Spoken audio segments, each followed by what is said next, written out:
So hi friends, ఎలా ఉన్నారు? ఈ వీడియోలో మనం రైల్వే శాఖ మనకి 1,03,769 పోస్టులకు సంబంధించి ఆర్ఆర్బీ గ్రూప్ డి లేదా లెవెల్ 1 పోస్టులకు సంబంధించి మనకి నోటిఫికేషన్ అయితే రిలీజ్ అయింది.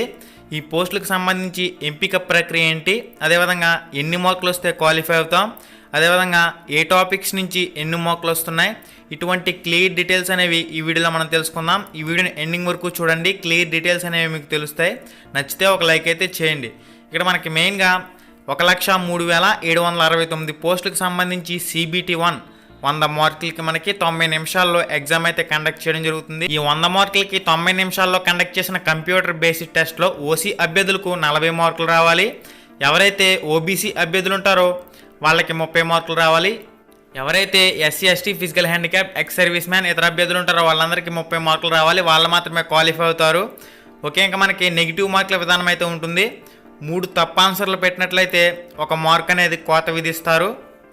ఎవరైతే ఈ కంప్యూటర్ బేస్డ్ టెస్ట్ ఎగ్జామ్లో క్వాలిఫై అయ్యారో వాళ్ళకి ఫిజికల్ టెస్ట్లు అయితే ఉంటాయి. మెయిన్గా మనకి పురుషులకు కానివ్వండి స్త్రీలకు కానివ్వండి 2 ఈవెంట్లు అయితే ఉంటాయి. ఫస్ట్ది ఏంటంటే వెయిట్ మోయడం, సెకండ్ది ఏంటంటే రన్నింగ్. దీని గురించి కూడా కంప్లీట్ డీటెయిల్స్ అనేవి ఈ వీడియోలో మనం తెలుసుకుందాం.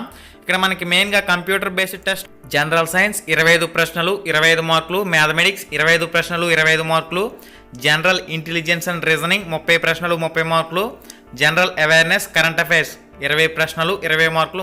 మొత్తంగా మనకి 100 ప్రశ్నలు 90 నిమిషాల్లో ఎగ్జామ్ అయితే రాయవలసి ఉంటుంది. మనం మెయిన్గా చూసినట్లయితే మ్యాథమెటిక్స్ టాపిక్, ఇందులో బేసిక్ మ్యాథమెటిక్స్ అర్థమెటిక్ చాప్టర్ల నుండి ప్రశ్నలు ఎక్కువగా వస్తాయి. అందువల్ల 10వ తరగతి స్థాయి వరకు ఉండే ముఖ్యమైన అంశాలపై దృష్టి కేంద్రీకరించవలసి ఉంటుంది. ఇక్కడ మనకి సంఖ్యా వ్యవస్థ, కాసాగు, గాసాబా, నిష్పత్తి, అనుపాతం, శాతం, అదేవిధంగా మెన్సురేషన్, కాలం పని, కాలం దూరం, చక్రవడ్డీ, బారు వడ్డీ, లాభ నష్టాలు, ఆల్జిబ్రా, జామెట్రీ శాస్త్రం తదితర చాప్టర్లలోని సమస్యలను వేగవంతంగా పరిష్కరించే విధంగా ప్రిపరేషన్ అయితే ఉండాలి.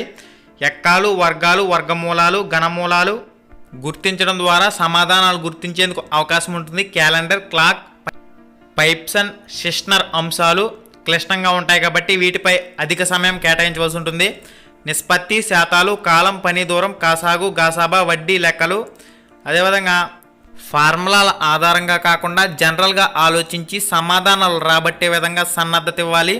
వీటి వల్ల పెన్ను పేపర్ అవసరం లేకుండా సమాధానాలను గుర్తించి వేగవంతంగా సమాధానాన్ని పరిష్కరించేందుకు అవకాశం అయితే ఉంటుంది. క్యాలెండర్ ప్రశ్నలను సంవత్సరం, నెల, రోజులు ఆధారంగా కోడింగ్ల ద్వారా అత్యంత వేగంగా ఖచ్చితత్వ సమాధానాలను గుర్తించవచ్చు. ఇక కొన్ని సమస్యలకు ఆప్షన్ ఎలిమినేషన్ పద్ధతి ద్వారా కూడా ఆప్షన్ను గుర్తించే విధంగా ప్రిపరేషన్ అయితే ఉండాలి. ముఖ్యంగా మనం చూసినట్లయితే ఈ టాపిక్స్ నుంచి ఇన్ని ప్రశ్నలు అయితే రావడం జరుగుతున్నాయి. ఇక్కడ మనకి మెయిన్గా సంఖ్యా వ్యవస్థ నుంచి 1-2 ప్రశ్నలు అయితే వస్తూ ఉన్నాయి. బీజగణితం నుంచి 1 నుండి 2 ప్రశ్నలు అయితే వస్తాయి. బాడ్మాస్ ఈ టాపిక్ నుంచి 1 ప్రశ్న వస్తుంది. LCM అదేవిధంగా HCF ఈ టాపిక్ నుంచి 1 ప్రశ్న వస్తుంది. నిష్పత్తి, అనుపాతం 2 ప్రశ్నలు వస్తాయి. శాతం నుంచి ఈ టాపిక్ నుంచి 2 నుంచి 3 ప్రశ్నలు అయితే వస్తాయి. క్షేత్రగణితం నుంచి ఈ టాపిక్ నుంచి 2 నుంచి 3 ప్రశ్నలు వస్తాయి. లాభ నష్టాలు ఈ టాపిక్ నుంచి 2-3 ప్రశ్నలు వస్తాయి. రేఖాగణితం, త్రికోణమితి 3 నుంచి 4 ప్రశ్నలు ఈ టాపిక్ నుంచి రావడం జరుగుతాయి. క్యాలెండర్, గడియారం ఈ టాపిక్ నుంచి 1 నుంచి 2 ప్రశ్నలు వస్తాయి. లాభ నష్టాలు ఈ టాపిక్ నుంచి 2-3 ప్రశ్నలు అయితే వస్తాయి. రేఖాగణితం, త్రికోణమితి ఈ టాపిక్ నుంచి 3 నుంచి 4 ప్రశ్నలు అయితే వస్తాయి. క్యాలెండర్, గడియారం ఈ టాపిక్ నుంచి 1 నుంచి 2 ప్రశ్నలు అయితే రావడం జరుగుతాయి. నెక్స్ట్ టాపిక్ వచ్చేసరికి జనరల్ ఇంటెలిజెన్స్ రీజనింగ్. ఇక్కడ మనకి కొద్దిగా శ్రమిస్తే ఈ సెక్షన్లో మంచి మార్కులు సంపాదించుకునే అవకాశం అయితే ఉంటుంది. మిగిలిన విభాగాలతో పోలిస్తే దీనికి అధిక వెయిటేజీ ఉంటుంది.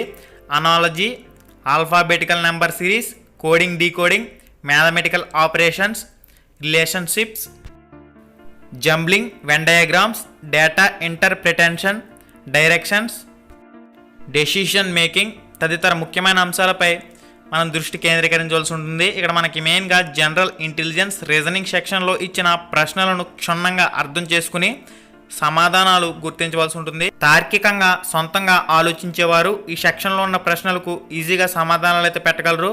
ఇక్కడ మనకి మెయిన్గా ఆలోచన నైపుణ్యాన్ని పెంపొందించుకోవాల్సిన అవసరం అయితే ఎంతైనా ఉంది. ప్రాక్టీస్ చేయడం చాలా ఉత్తమం. ఇక్కడ మనకి అనాలజీస్ ఈ టాపిక్ నుంచి 2 నుంచి 3 ప్రశ్నలు అయితే రావడం జరుగుతాయి. ఆల్ఫాబెటికల్ నెంబర్ సిరీస్ ఈ టాపిక్ నుంచి 3-4 ప్రశ్నలు అయితే వస్తాయి.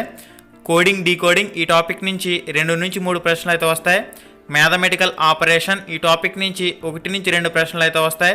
వెన్ డయాగ్రామ్స్ ఈ టాపిక్ నుంచి 1 నుంచి 2 ప్రశ్నలు అయితే వస్తాయి. డేటా ఇంటర్ప్రిటేషన్ ఈ టాపిక్ నుంచి 1 నుంచి 2 ప్రశ్నలు అయితే వస్తాయి.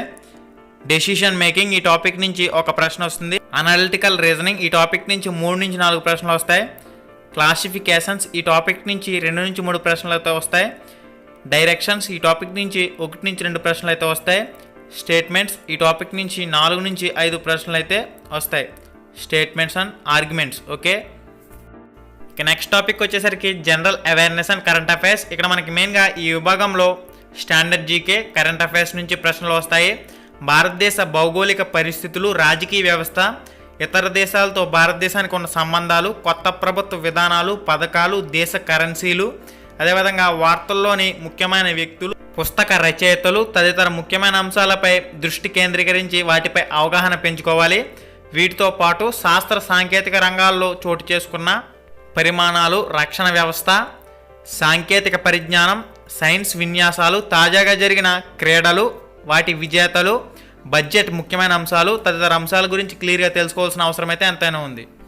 భారతీయ రైల్వే వ్యవస్థపై ప్రశ్నలు అడగవచ్చు. అందువల్ల అంతర్జాతీయ సరిహద్దులు, భారతదేశ స్వతంత్రోద్యమం, అదేవిధంగా జాతీయ చిహ్నాలు, వన్యప్రాణి సంరక్షణ చట్టాలు, కేంద్రాలు, అదేవిధంగా జాతీయ పార్కులు, అదేవిధంగా జాతీయ ప్రధాన సంస్థలు ఉన్న ప్రాంతాలు, నదులు, డ్యాములు, సరస్సులు, ప్రసిద్ధి చెందిన కట్టడాలు తదితర అంశాలపై ముఖ్యంగా దృష్టి అయితే కేంద్రీకరించవలసి ఉంటుంది. మనం వెయిటేజీ చూసినట్లయితే క్రీడలు ఈ టాపిక్ నుంచి 2 నుంచి 3 ప్రశ్నలు అయితే వస్తాయి.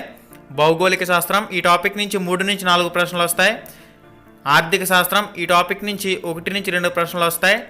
విస్తరణ రూపం సంస్థలు ఈ టాపిక్ నుంచి 2 నుంచి 3 ప్రశ్నలు అయితే వస్తాయి. చరిత్ర ఈ టాపిక్ నుంచి 3 నుంచి 4 ప్రశ్నలు వస్తాయి. పాలిటీ రాజనీతి శాస్త్రం ఈ టాపిక్ నుంచి 2 నుంచి 3 ప్రశ్నలు అయితే వస్తాయి. కరెంట్ అఫైర్స్ ఈ టాపిక్ నుంచి 3 నుంచి 4 ప్రశ్నలు అయితే రావడం జరుగుతాయి. ఇక నెక్స్ట్ టాపిక్ వచ్చేసరికి జనరల్ సైన్స్. 10వ తరగతి స్థాయి వరకు సైన్స్ సబ్జెక్ట్ సంబంధించిన ఫిజిక్స్ కానివ్వండి, కెమిస్ట్రీ కానివ్వండి, బాటనీ, జువాలజీ అంశాలను ముఖ్యంగా ఈ అంశాలపై దృష్టి కేంద్రీకరించవలసి ఉంటుంది. ఇక్కడ సిబిఎస్ఈ సిలబస్ ఆధారంగా మనకి 10వ తరగతి స్థాయి వరకు ప్రశ్నలు వచ్చే అవకాశం అయితే ఉంటుంది. మెయిన్గా నిత్య జీవితంతో ముడిపడి ఉన్న సైన్స్ అంశాలపై దృష్టి కేంద్రీకరించడం ప్రధానం. ఇక్కడ మనకి టాపిక్ల వారీగా ప్రశ్నలు చూసినట్లయితే ఫిజిక్స్ ఈ టాపిక్లో మనకి కాంతి ఈ టాపిక్ నుంచి 1 నుంచి 3 ప్రశ్నలు అయితే వస్తాయి. ఉష్ణం ఈ టాపిక్ నుంచి 1 నుంచి 2 ప్రశ్నలు అయితే వస్తాయి. ధ్వని ఈ టాపిక్ నుంచి 1-2 ప్రశ్నలు అయితే వస్తాయి. విద్యుత్ ఈ టాపిక్ నుంచి 1 నుంచి 3 ప్రశ్నలు అయితే వస్తాయి. ఆధునిక భౌతిక శాస్త్రం ఈ టాపిక్ నుంచి 1 నుంచి 3 ప్రశ్నలు అయితే వస్తాయి. యాంత్రిక శక్తి ఈ టాపిక్ నుంచి 2 నుంచి 3 ప్రశ్నలు అయితే రావడం జరుగుతాయి. ఇక కెమిస్ట్రీలో చూసినట్లయితే పరమాణు నిర్మాణం నుంచి 1 నుంచి 2 ప్రశ్నలు అయితే వస్తాయి. రసాయన బంధం ఈ టాపిక్ నుంచి ఒక ప్రశ్న వస్తుంది. నిత్య జీవితంలో రసాయన శాస్త్రం, అనువర్తనాలు ఈ టాపిక్ నుంచి 2 నుంచి 3 ప్రశ్నలు అయితే వస్తాయి. ఆమ్లాలు, క్షారాలు ఈ టాపిక్ నుంచి ఒక ప్రశ్న. లోహశాస్త్రం ఈ టాపిక్ నుంచి ఒక ప్రశ్న. కర్బన రసాయన శాస్త్రం ఈ టాపిక్ నుంచి ఒక ప్రశ్న రావడం జరుగుతుంది.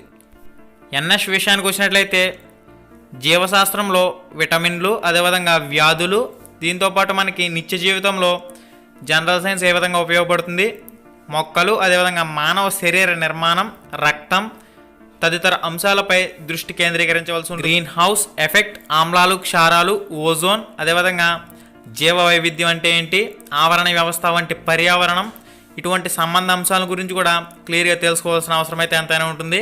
ఈ క్రమంలో ముఖ్యమైన పర్యావరణ సదస్సులు, అదేవిధంగా తీర్మానాలు, ఇటువంటి వాటి గురించి కూడా కంప్లీట్గా డీటెయిల్స్ అనేవి తెలుసుకోవాల్సిన అవసరం అయితే ఉంటుంది. నెక్స్ట్ చూసినట్లయితే పరీక్షకి 90 నిమిషాలు మాత్రమే సమయం ఉంటుంది. 90 నిమిషాల్లో 100 ప్రశ్నలకి ఎగ్జామ్ అయితే రాయవలసి ఉంటుంది. అందువల్ల స్పీడప్ అనేది చాలా ఇంపార్టెంట్. మీరు ఎంత బాగా ప్రాక్టీస్ చేస్తారో అంత బాగా ఆ ప్రశ్నని స్పీడ్గా అటెంప్ట్ చేసే అవకాశం అయితే ఉంటుంది. ఇక్కడ మనకి కంప్యూటర్ బేస్డ్ టెస్ట్ కనుక టైం అనేది చాలా ఇంపార్టెంట్. ఈ విషయం అయితే మీరు గమనించాలి. సొంతంగా మీరు నోట్స్ అనేది ప్రిపరేషన్ చేసుకున్నా కూడా చాలా బాగుంటుంది. Okay friends, RRB group D level 1కి సంబంధించి మనకి మార్కెట్లో తెలుగులో కూడా పబ్లికేషన్ బుక్లు అనేవి అవైలబుల్గా వస్తాయి. రాగానే మీకు రివ్యూ వీడియో అయితే అందుతుంది. All publications book review. ఆ వీడియో మీరు మిస్ కాకుండా ఉండేందుకు ఇప్పటి వరకు మన ఛానల్ కానీ మీరు సబ్స్క్రైబ్ చేయనట్లయితే ఈ వీడియో కింద ఎర్రగా రెడ్ కలర్ సబ్స్క్రైబ్ బటన్ మీకు కనిపిస్తుంది. దాన్ని ఓకే చేసి పక్కనే ఒక గంట వస్తుంది, దాన్ని లాగిపెట్టి అక్కడ కొట్టండి. ఎడ్యుకేషన్కి సంబంధించి మన ఛానల్లో చాలా వీడియోలు ఉన్నాయి. ఆర్ఆర్బి, ఎన్టీపీసీ, అదేవిధంగా లెవెల్ 1కి సంబంధించి క్లాసెస్ వీడియోస్ కూడా మన ఛానల్లో ఉన్నాయి. ఆ వీడియోలు మీరు మిస్ అయినట్లయితే ఆ వీడియోలు చూడండి. మీకు ఉపయోగపడతాయి. Okay friends, thanks for watching. Have a nice day and జై హింద్.